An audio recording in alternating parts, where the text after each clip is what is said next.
Doc, is it possible that I'm attracted to these negative people? You would not believe how many times I've been asked that specific question. You know, it might be that somebody's coming in for relationship issues, recent breakup, or they're having trouble with their partner. But sometimes it's even more like just, I feel like these people come up to me at work. These are the friendships I'm in. It's like these folks are magnets for people that are doing the exact opposite of what they need. Does this sound like you? Because if it does, I think you will want to keep listening today. Welcome.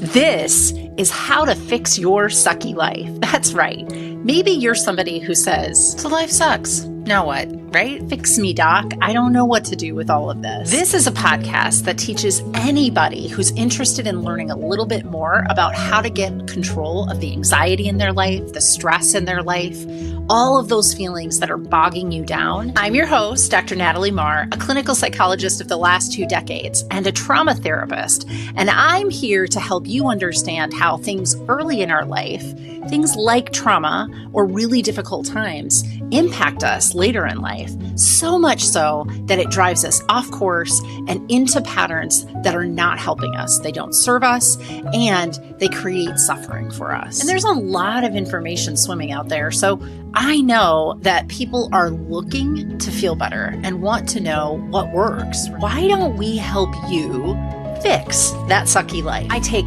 all of the information from neuroscience, my experience over the last 2 decades, and all the fits and starts of my own personal life, and I put it all together in a toolbox for you so that you can stop just surviving and learn how to really thrive in your life. I know it's possible to get there, so let's get started. Welcome, everybody. This is my inaugural podcast, my very first one. So thank you. Thank you for listening. Thank you for joining me today. And I'm guessing that little hook in the beginning is something that you were intrigued about. And so you have the question for me too, Doc. Is it possible that I'm actually attracted to these negative people? Is it possible that I somehow magnetize them to myself? I don't get it. Why? Why am I always fighting myself surrounded by these idiots, right? Like that's how it feels. And by the time you're sitting across the couch from me, you are exasperated with this, right? So let me give you kind of an example. Right? And this is not any particular client that I've had specifically. It's more of a summarization of many, many clients that I've had come in. But they come in and I'm doing their initial intake. And if you've never been to therapy before, let me demystify the process for you. For those of us that are going to give you a diagnosis, use your health insurance and get reimbursed from your health insurance, we're going to have a diagnosis that shows it's medically necessary for us to be serving you. So that initial session is pretty much all questions. We've probably had you fill out a big old intake packet. And now we're going to go through all of those symptoms that you've told us about. And, for somebody like me who's a trauma therapist, I'm also going to kind of dig in to some of your history. So I'll just ask you things like, well, tell me a little bit about growing up, and you'll give me that background. So for an example like this one, where somebody feels like they've attracted across their lifetime negative people to themselves, or they're asking me like, is that a thing? Like, am I really just attracting these folks to myself? Then what I'm asking for and what I'm listening for as they're talking to me is whether or not there is some truth to that, right? So I'll ask them like, what was it like growing up? And then they'll talk about those relationships. And well, oh my gosh, that usually kind of dives into some other trail. Maybe it's telling me about their relationships, telling me about their friendships, things about how they've noticed this pattern show up. And it might be something like this. So they've had some relationships in their life where they notice there's some synchronicity here. Maybe it's the boyfriend that they had in high school, and that boyfriend was really aloof and kind of an ass. Let's be real. Like, was worried about being popular, was worried about, fitting into his in crowd. And so really kind of pushed you into maybe sexual experiences before you wanted to, or, asked you to kind of push your boundaries a little bit, or just like made you chase them. Right? Was always aloof, but you were doing the chasing. So it could have shown up like that. Later in life, maybe in college, you did some investigating. You wanted to know, do I want boyfriends? Do I want girlfriends? So maybe you tried a few things, maybe tried a few kind of relationships. But this pattern showed up again. What you realized is you were like living with your first live-in partner, and they also were really like, they had boundaries around, I need to be doing my own thing and my life isn't to take care of you. And yet, like, every time you were asking for a little bit of extra from them, they weren't filling any of those needs. And they might have even kind of diminished your asking about it. So then, over time, you just backed off. You didn't want to ask about it at all anymore. So you're kind of, a couple years in maybe, and it just results in a breakup because it's not enough. But you're pretty young and you're ready to go back out there, and you do. And, maybe by the time you hit my couch, you've been talking to me about how there's been a series of these kinds of relationships where you feel like you're the chaser. And those people, like, in the beginning, it feels amazing. You fall in love. They're very invested in you. And you're always hoping to get back to that part. But by the time you get into the actual meat of what relationships are, which is to learn how to cohabitate, right? How to integrate lives together and still kind of interdependently also have your own life. What happened is you just kept diving in, trying to please this person, and this person just wasn't there for you. Now, I've had that scenario in a myriad of examples across the time that I've worked for the last 2 decades. And oftentimes they will be one of the people that ask me, Doc, do I attract these folks to me? Because, like, in the beginning, it doesn't feel that way. It seems different. But in the meat of the relationship, I'm not getting my needs met, and then I want to move on. And you may even later in your life start to stick around in those relationships for longer periods of time because you kind of feel like biological clocks are ticking. And gosh, I don't know if I have enough time to put in the work of a dating relationship and starting all over and getting to living together and eventually deciding whether or not we're going to commit in a monogamous relationship going forward. So I've had that example, and it oftentimes ends in them asking me about this. Now, there's also another group of people that might ask this of me. So these folks are folks that, talk to me a little bit more about how early in life, they were the person everybody wanted to be around. like early in life, they have great stories from high school. College was a blast, early 20s. I mean, time of their life. And yet, what no one else knew, but I get to know because I have that psychological safe space of therapy with them, is that they had a horrible insecurity about being enough. A horrible insecurity about it, right? They were always comparing themselves. They were always like worried, am I pretty enough? Am I fit enough? Am I smart enough? Am I successful enough? Enough. Like that theme just regurgitated itself in so many different ways. So they're here sitting across the couch from me, and then how it sometimes comes up for them later in life is sometimes it is in their relationships, but it's more like, I just feel like relationships are work. Like I'm always, on, even with my partner. Like I never have any downtime because then I come home and I have to be on. And, really worried about the mask. They might even find themselves caught in some scenarios where they haven't been completely honest with their partners. And it probably started kind of like a little white lie, right? Kind of started as, I just didn't want them to know this part of me because I was afraid, gosh, if they knew this, they'd like me less, or God forbid, they might actually want to break up with me. So I just didn't talk about it. But now, like, I have to hide that. I have to hide that aspect of myself and hide that part of my life. And I just don't feel enough in this relationship.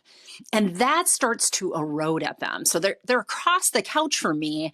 And now they're asking, am I just attracted to these people that never will just let me be my authentic self?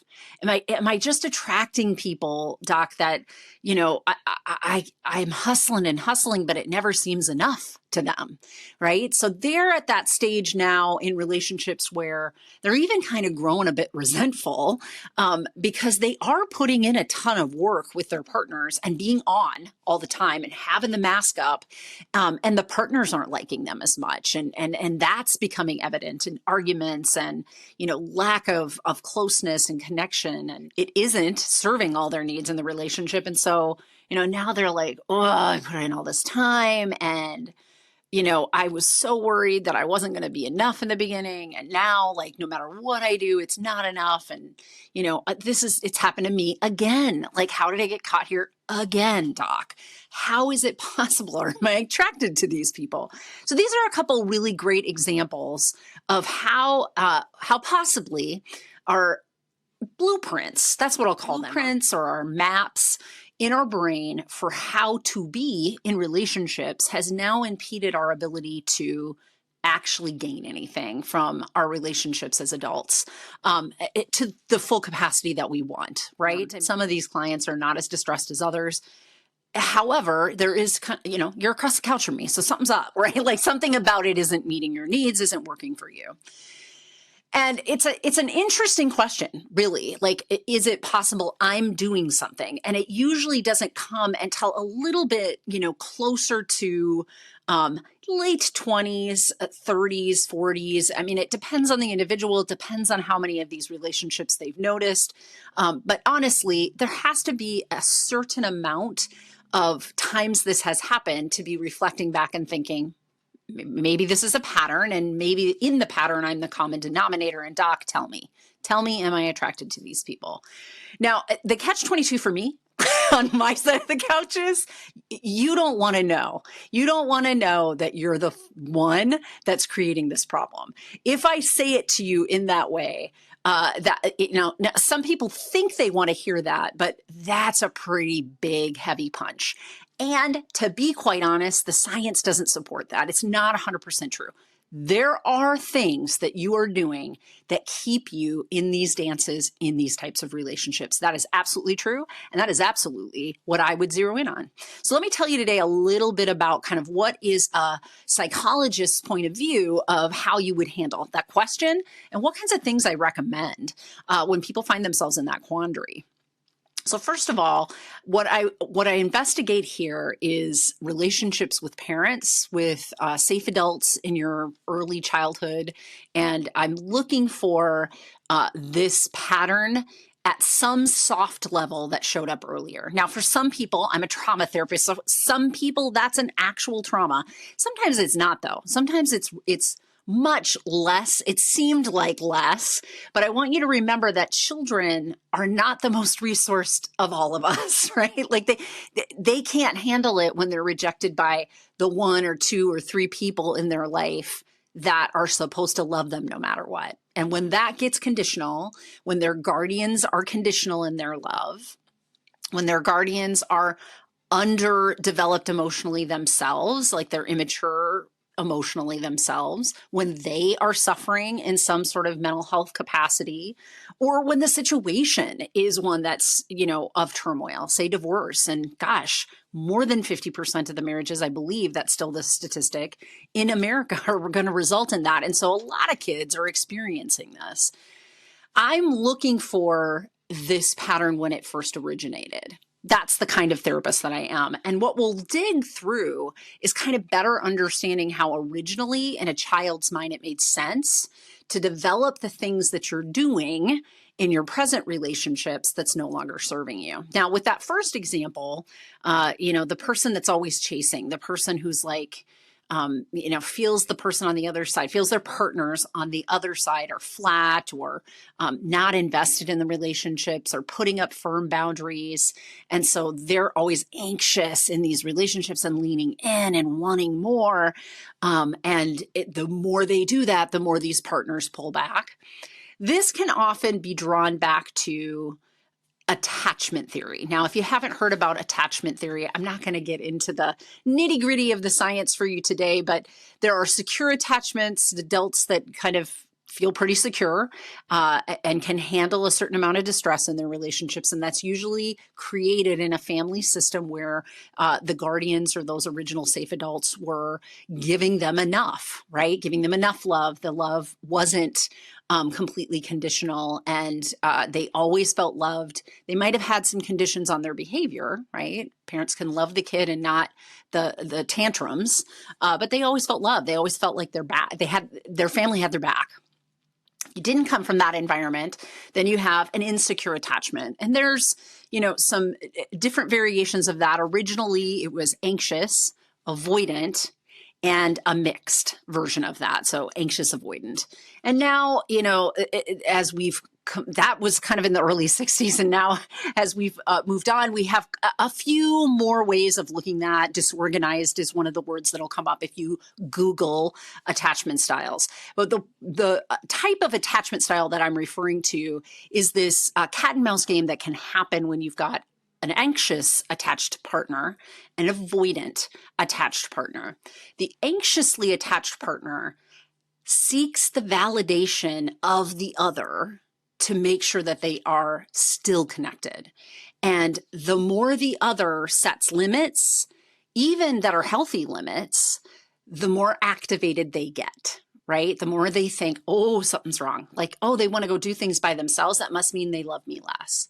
Now, here's what I want to point out. Nobody's thinking that in their head, not consciously anyway. And if you have that conscious awareness, my bet is you've done some therapy and you're able to kind of pivot through that. Because once you see yourself being a little bit more irrational in those moments, then change can happen, right?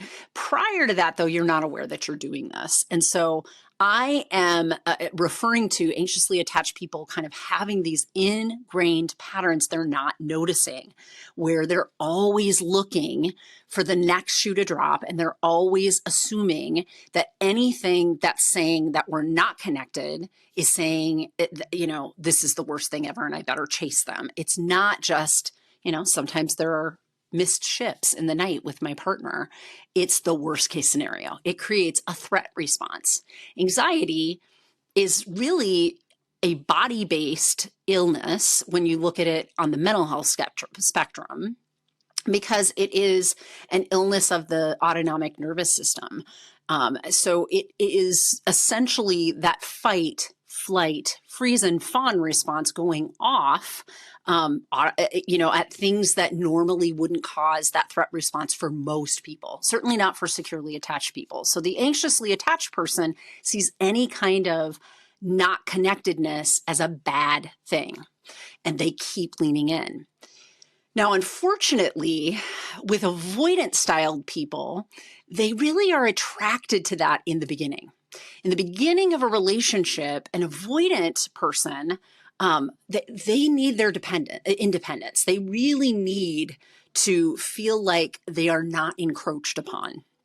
Their experience in childhood was a little bit different. Actually, their experience in childhood, while it might have come from similar circumstances, their response to it was a little bit different. So their response was, if I'm just going to be hurt by people, I'm always going to keep a wall.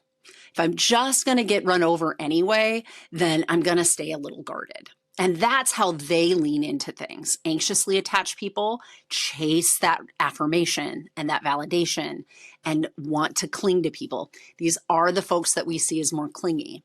Avoidant people want to be loved. Don't get me wrong. They really want to not be rejected and abandoned. But the pattern they're unconsciously playing out is they also keep up kind of an arm's length, right? But early, as in the falling in love phase of a romantic relationship, for that example, but really any relationship, when you're first getting to know someone, even avoidant people are able to kind of, that arm's length comes a little bit closer and they let people in and they see what it's like, right? Here's why. They know eventually they can put that arm back up, and will, if they start to get a little bit nervous. And here's the problem. They always get nervous. They don't know that that's happening, but they always do. They push back on relationships after a while because their brain, their map or blueprint tells them, guess what? I know this sounds like it's really great right now, but it's gonna mess up. I just want you to know it's going to mess up. So you know what? It's been 3 months. We better start pushing back a little bit. You know what? I saw them doing this. You better push back a little bit. So there's this weird phenomena with anxiously and avoidantly attached people where they're both getting needs met early in the relationship quite well. And then, the threat response that goes off, that alarm that goes off, even when there's not a threat, starts to ring for both of them. And their behaviors in those moments aggravate one another, unfortunately. So they find each other in nature, as it were, because they both like the rush of that falling for one another phase. But once they get to a few months in, whatever, both their nervous systems start to tell them it's been too long and something's going to go wrong. And so they start looking for it. When the anxious person's looking for it, they're leaning in more. They're getting more needy. When the avoidant person is looking for it, they are leaning out. They're like, we need to put up more boundaries. They're encroaching on our space. They are going to hurt us. We don't need that from them. We don't need to be responsible for all those things, right? So that was in my first example. This is the doc. Am I attracting these people? I always feel like I get in the relationship, it's great, and then they start to pull back from me. Now, my second example was, the case of somebody coming in and saying, I have this horrible insecurity that I hide from the world. Like, I never tell anybody about it.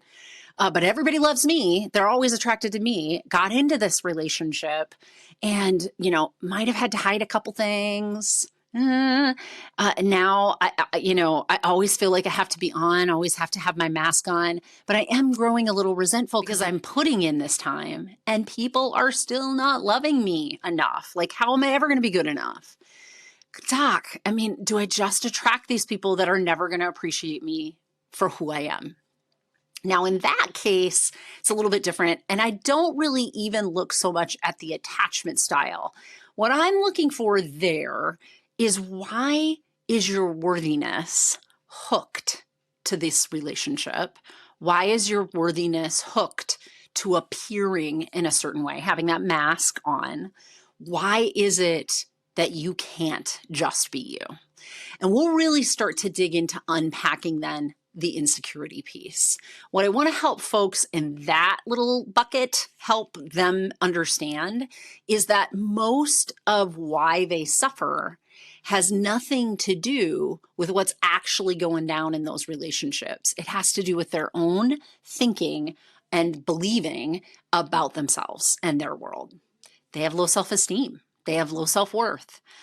They hustle for their worth. And in that continued pursuit of being good enough in the world, they're never going to attain a relationship where they feel they get enough either. They're always going to play that out somehow in that relationship as well. So, I unpacked both of these cases for you. And now what I want to recommend is something that you could start to do. If you feel like you are somebody that starts to ask yourself, am I attracting these people? Then here's what I want you to do. I want you to assume there is a part of this that is something you're doing that keeps you in lockstep in these patterns of behavior. And instead of being mad at yourself about that, instead of being judgmental with yourself or hard on yourself, I'm going to advise you to do it a little differently. I want you to take a look at yourself and love yourself and watch yourself do all these behaviors. I know that's rough. I know it's hard, but I want you to be compassionate, kind, understanding towards yourself, and curious. and paying attention. Because I am wondering, are you caught in one of these places? Are you feeling more anxiously attached? Are you chasing someone who is pushing away from you because of the neediness that you're presenting? If that's you, that's okay. I want you to be fully aware of that. I want you to be so fully aware of it that you start to see where that's showing up for you, like how it is that you're over-interpreting a behavior of your partner. And as you start to recognize that more and more, I want to encourage you to build a new way. Instead of looking for affirmation outside of yourself, how do you build that affirmation inside yourself? You don't need that partner to tell you that you're worthy in this relationship and they love you. You need to love you. They need to take care of them and you need to love you. And when you are fiercely protective of who you are and the value that you bring in those relationships, you're a lot better off in helping yourself make sure that you're not putting up with things that you wouldn't want to.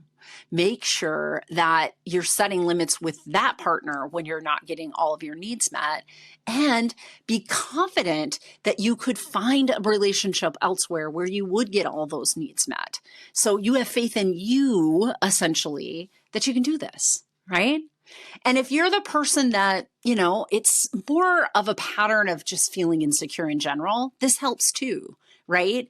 If you're focused on taking care of who you are as a person, not hustling for your worth, showing up authentically every aspect of your life, and being okay when people aren't okay with that, because the fact that you're worthy is not dependent on their ideas of you. Let me be honest with you. Other people's opinions of us should make no difference. I'm going to say that again. Other people's opinions of us should make no difference. What should always matter is your opinion of yourself. And you should always be striving to focus on loving and taking care of that being. Because I promise, if you always are compassionate and kind and understanding with yourself, you let yourself fail. You may even let yourself fail at full speed, and you're there to catch you. And if all of your attachment issues or insecurities or whatever are out there, but you've got your own back, you suddenly create a foundation on which every other relationship like this is built on that goes a little bit better for you, I have faith in me. I don't have to have trust in the other person necessarily in every aspect. And trust is an interesting thing, because I think what trust in most of our minds means is, well, if I trust this person and they fail me, they have to build that trust again. Not necessarily. You need to have trust with you. That's the important piece of that trust. You need to know that you're going to discern for yourself in every step of your life, is this okay for me? Is this serving me? And then you're going to set boundaries and stand up for yourself when it isn't serving you. And if you do that over and over again, doesn't matter if somebody makes a mistake in a relationship, you trust you to know, is this a mistake that I'm okay with or not? And if I make a mistake in my discernment of that, then the next time I won't make that mistake. I'm going to stand up fiercely protecting what my worthiness is here and say, listen, you don't get to have access to me then. That's how this is going to go. So I know it sounds a little hippy dippy, but you're listening to a podcast by a clinical psychologist. My answer to you is, if you think that you are attracting these people in your life, there might be a piece of that that's accurate. There's a way that you're participating. So I want you to stay curious about that. I also want you to stay non-judgmental with yourself. Be kind and compassionate as you see what you see. And then when you feel ready to make a change in the things that you're doing that participate on your side, the thing that I think you need to do first is build your relationship with yourself. Take care of that relationship first. Make sure that you love you authentically, whether or not you do the right thing or not do the right thing, whether or not you're hustling for your worth and look successful on the outside to other people, shouldn't matter. It should matter how you feel towards you. I want you to feel towards you unconditionally that you love yourself. That solves everything.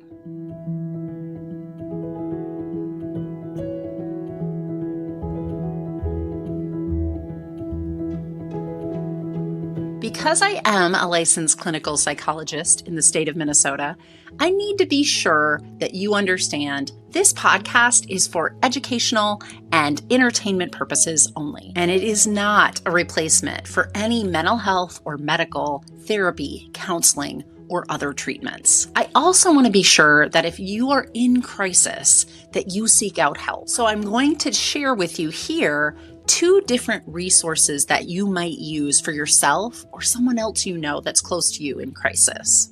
The first is the National Suicide Prevention Lifeline. You can find them at suicidepreventionlifeline.org online, or pick up the phone and dial 988. And you can talk to somebody right away if you're in crisis. Now, if you're somebody who doesn't like to pick up the phone to talk to somebody directly, there is also a crisis text line. You can find them at crisistextline.org online, or you can text HOME to 741-741, and you'll reach somebody right away to help you in crisis. Thank you so much for listening to the podcast, and I strongly encourage that you like and follow us wherever you find your podcasts. Share us if you like an episode and think somebody could use that information, and certainly leave a review if you feel like there's something that really resonated for you. It helps me when I see those reviews to make sure to have relevant material on the podcast that you want to hear about.